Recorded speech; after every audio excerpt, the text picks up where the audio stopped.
الحمد لله رب العالمين والصلاة والسلام على رسوله الكريم أما بعد فأعوذ بالله من الشيطان الرجيم بسم الله الرحمن الرحيم إن الله وملائكته يصلون على النبي يا أيها الذين آمنوا صلوا عليه وسلموا تسليما اللهم صل على محمد وعلى آل محمد كما صليت على إبراهيم وعلى آل إبراهيم إنك حميد مجيد اللهم بارك على محمد وعلى آل محمد كما باركت على إبراهيم وعلى آل إبراهيم إنك حميد مجيد.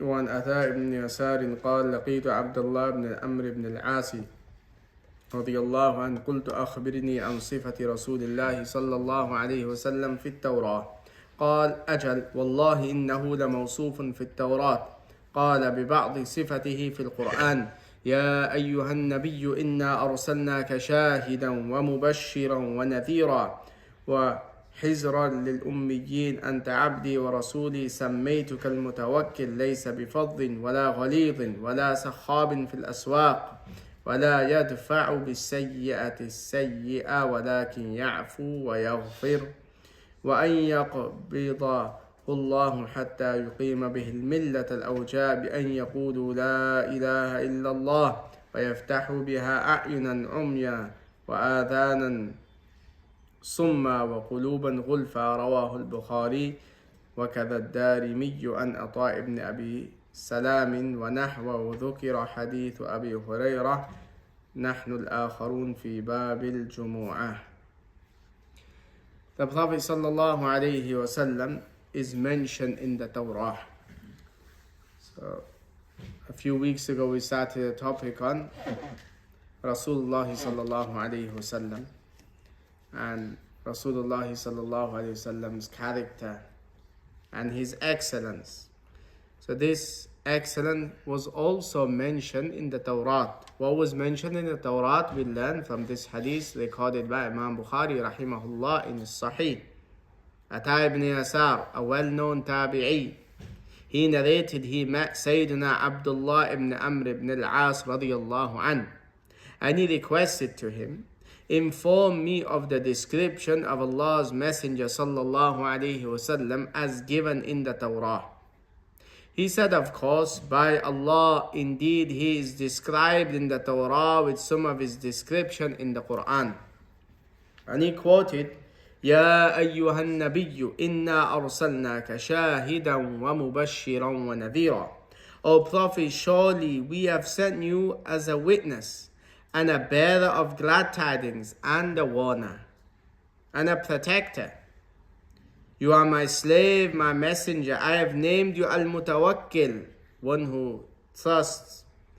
And he is not harsh, rude, or loud-mouthed in the markets.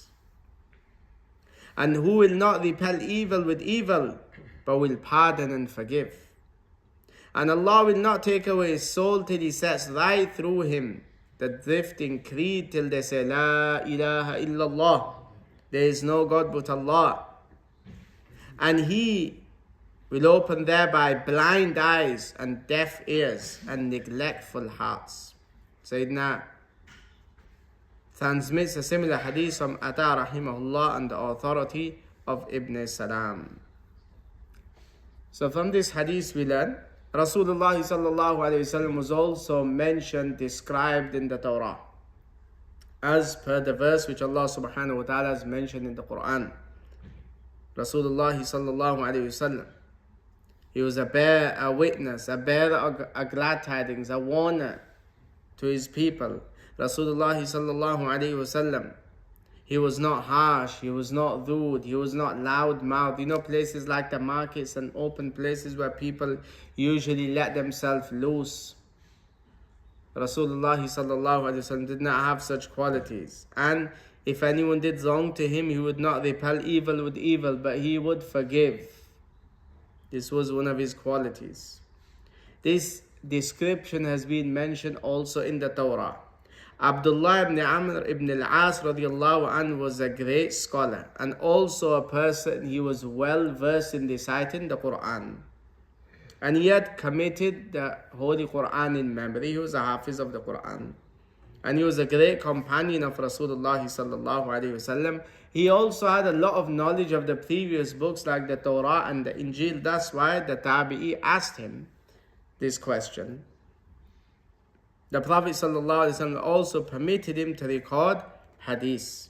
And whatever he had heard from Rasulullah sallallahu alaihi wasallam, he would note this down.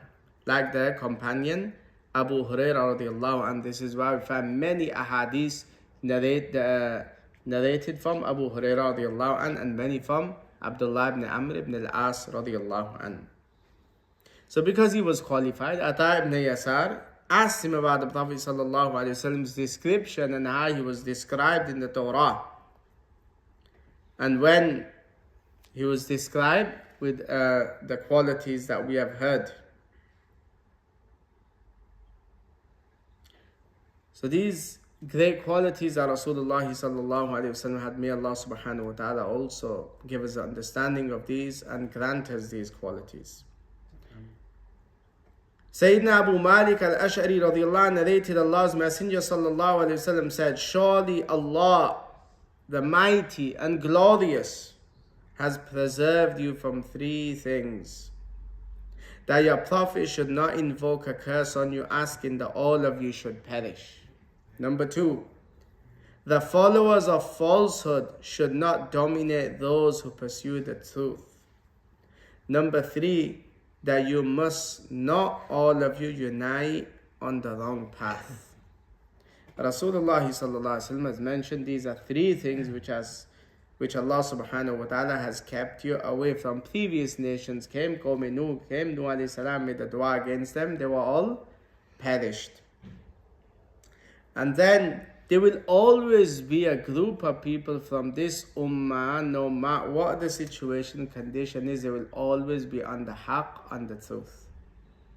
They will not give in, but they will be on the truth, on the haqq. And also Rasulullah sallallahu alaihi wasallam mentioned that not all of you will unite on the wrong path, on dalala.